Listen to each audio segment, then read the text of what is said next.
Hi, this is दर्शन दबे again. और आज के इस वीडियो का टॉपिक है वो सवाल जो सब बच्चे करते हैं, जो सबके पेरेंट्स करते हैं कि कैसे पता चले कि हम में एप्टीट्यूड है कि नहीं, या हमारे बच्चे में काबिलियत है कि नहीं ये काम करने की। तो मैं आज 2 पॉइंट्स के ज़रिए आपको बताने की कोशिश करूंगा कि कैसे आप ये परख सकते हैं कि आपको इस लाइन में जाना चाहिए कि नहीं। देखिए, अगर आपकी उम्र 7 साल, 8 साल, 10 साल है, या आपके बच्चे की उम्र 8-10 साल है, तो ये सवाल जायज़ है कि उस लाइन में जाना चाहिए या नहीं। लेकिन अगर आपकी उम्र 20 क्रॉस कर चुकी है और उसके बाद मेरे पूछने पे मुझे ये जवाब मिले, कुछ किया? नहीं सर। कुछ सीखा? नहीं सर। कुछ सीखना चाहते हो? कर लेंगे? तो करके देखा तो होगा? नहीं सर। ये यूजुअली वो जवाब नहीं है जो आप उन लोगों से एक्सपेक्ट करते हैं जो इस लाइन में बहुत इंटरेस्टेड होते हैं। ये नहीं होता। आप कहें कि आप अच्छे डांसर हैं, डांस कभी नहीं किया, मैं सिंगर हूँ, मैंने गाया कभी नहीं लेकिन गा लूँगा, वैसे ही अगर मैं आपसे पूछूं और आप कहें कि सीखा भी नहीं, किया भी नहीं और कभी इतने बरसों में सीखने की इच्छा भी नहीं हुई, तो फिर आपको एक बार दोबारा सोचना चाहिए, क्योंकि संभव नहीं है कि आज आप 25 साल के हों या 20 साल के हों और कभी मन ही ना किया हो। ये नहीं होता। जैसे हम कला को परिभाषित करें तो ये समझ में आता है कि ये वो काम है जो हम अपनी खुशी के लिए करते हैं। शुरुआत वहीं से होती है, बाकी सब चीज़ें बाद में आती हैं। तो इसलिए ये समझना ज़रूरी है कि अगर अब तक उस काम में मज़ा ही नहीं आया है, इतने बरसों में कभी उसे करने की इच्छा भी नहीं हुई है, तो फिर यू शुड रीथिंक। आपको एक बार फिर सोचना चाहिए, क्योंकि ऐसा होता नहीं है।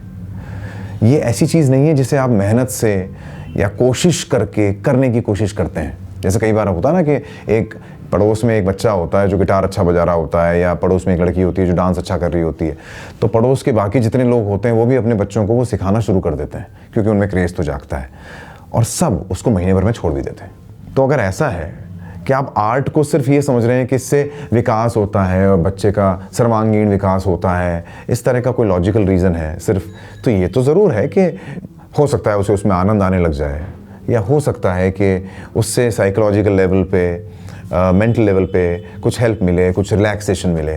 लेकिन आप ये समझ लें कि अब वो एक प्रोफेशनल बन जाएगी या बन जाएगा 2 महीने में, 3 महीने में सीख के, ये नहीं होता। उसका आपकी दीवानगी से बहुत गहरा संबंध है। तो अगर अब तक 20 साल की उम्र तक, 25 साल की उम्र तक आपको कभी जानने की ही इच्छा नहीं हुई कि ये प्रोफेशन क्या है, इसकी टेक्निक्स क्या हैं, ये बनता कैसे है, ये होता कहाँ है, इसमें कौन से लोग हैं जो शीर्ष पे हैं, तो फिर वो बिहाइंड द सीन्स क्या करते हैं, तो एक बार रीथिंक ज़रूर कीजिए, क्योंकि ये संभव नहीं है, ये संभव नहीं होता। और दूसरा पॉइंट, कि हम सभी लोगों को आदत है कि हम इंटरनेट पे जा के शाहरुख खान का बंगला कैसा है, मिस्टर बच्चन के पास कौन सी गाड़ियाँ हैं, है ना, रणवीर सिंह के पास कौन सी गाड़ियाँ, देखते रहते हैं सारा दिन। ही बच्चे गूगल पे देखते रहते हैं। बहुत अच्छा लगता है जब कोई स्टार, कोई रैप गाने वाला सिंगर या कोई पॉप स्टार स्टेज पे आता है और लड़कियां बेहोश हो जाती हैं और वो ऐसे स्टाइल में हाथ हिलाते हैं। अच्छा सा लगता है, सबको लगता है। लेकिन ये समझना ज़रूरी है कि आप वो इस काम के अचीवमेंट, इस काम के अंजाम के लिए करना चाहते हैं या इस काम के लिए करना चाहते हैं। अगर आपको इस लाइन में सिर्फ इसलिए जाना है कि आपको मर्सिडीज़ पसंद है जो स्टार्स के पास है, आपको वो नाम, पैसा, शोहरत पसंद है जो उन लोगों के पास है, अच्छा है, उसमें प्रॉब्लम नहीं है। लेकिन बहुत ज़रूरी है कि आपको उस काम से भी प्यार हो।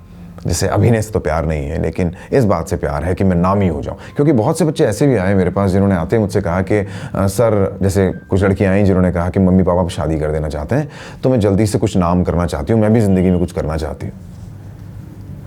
अब ये कोई रीज़न नहीं है फिल्मों में आने का या अभिनेत्री बनने का कि कुछ कर लें। तो फिर वही वाली बात हो जाती है कि इसका मतलब आप इस काम को, इस स्किल को बहुत अंडर एस्टिमेट कर रहे हैं। आपको लग रहा है कि अगर कुछ नहीं किया जा सकता इतनी जल्दी तो फिल्मों में चले जाओ, उससे नाम भी आ जाएगा, शोहरत भी, पैसा। यकीन मानिए, फिल्मों में कोई भी नोटों के बोरे लेके नहीं बैठा हुआ है।